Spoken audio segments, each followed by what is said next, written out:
Histoire de Sanen Netaru, le garçon qui a dormi pendant 3 ans.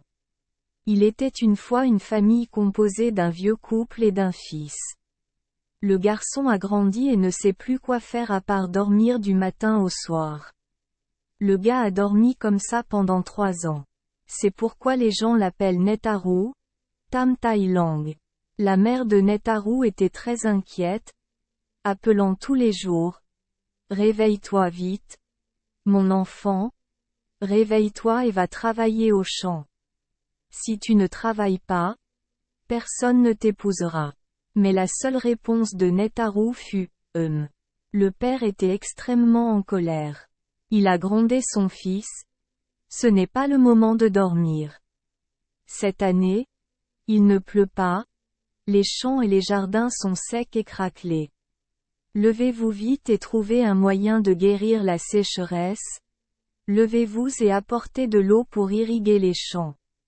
Sinon, il n'y aura rien à manger. » Une fois de plus, le son « remplaça la réponse de Netaru.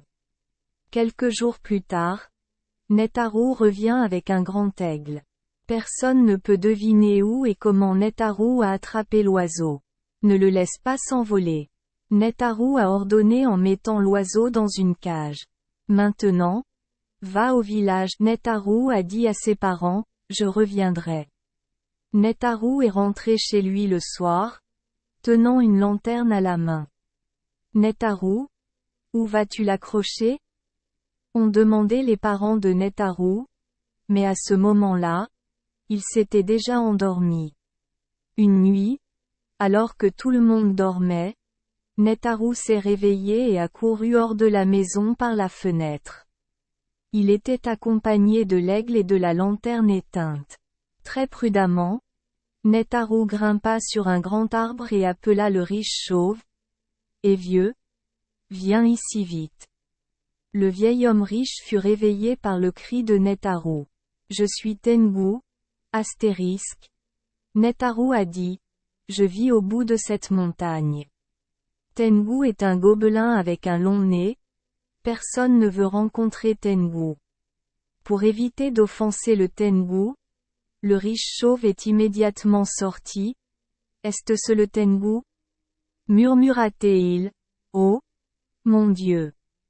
Bonjour, Seigneur Tengu, dit l'homme riche en s'inclinant profondément, que puis-je faire pour vous? Je veux que vous épousiez ma fille unique. Votre meilleur Netaru, le jeune homme d'à côté, ESSSSSSSSSSSSSS. L'homme riche était très surpris. Pourquoi veux-tu que je fasse ça? Ne demande pas pourquoi. Dépêche-toi d'épouser ta fille demain. Je sais que tu es un grand Tengu, dit-il comme s'il pleurait. Mais je ne peux pas t'épouser comme ça. Oh. Je comprends, dit Netaru, tu ne veux pas m'épouser avec un lâche paresseux comme Netaru.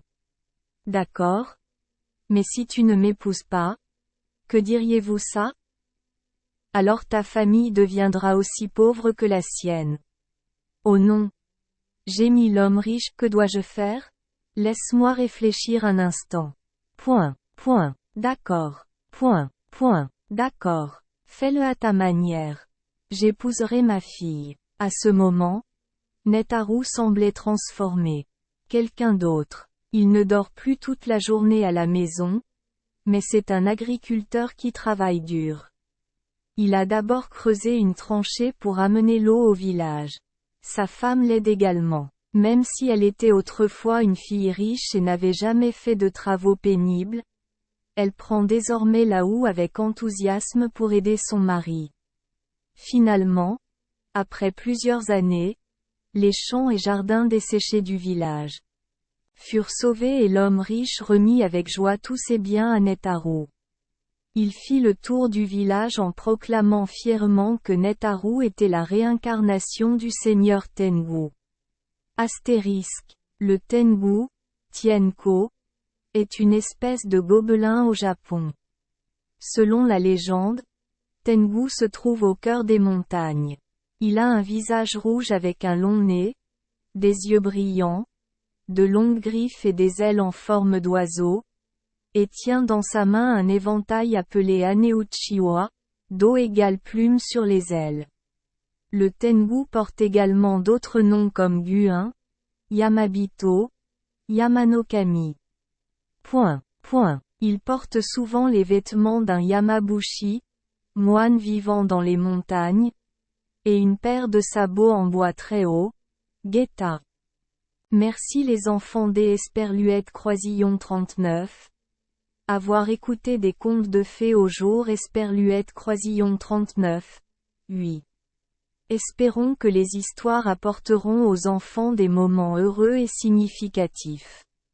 Si vous aimez notre chaîne, veuillez appuyer sur le bouton S Esperluette Croisillon 39. Abonner, pour ne manquer aucune histoire intéressante. Je vous souhaite une bonne nuit de sommeil et de beaux rêves. Rendez-vous dans la prochaine histoire.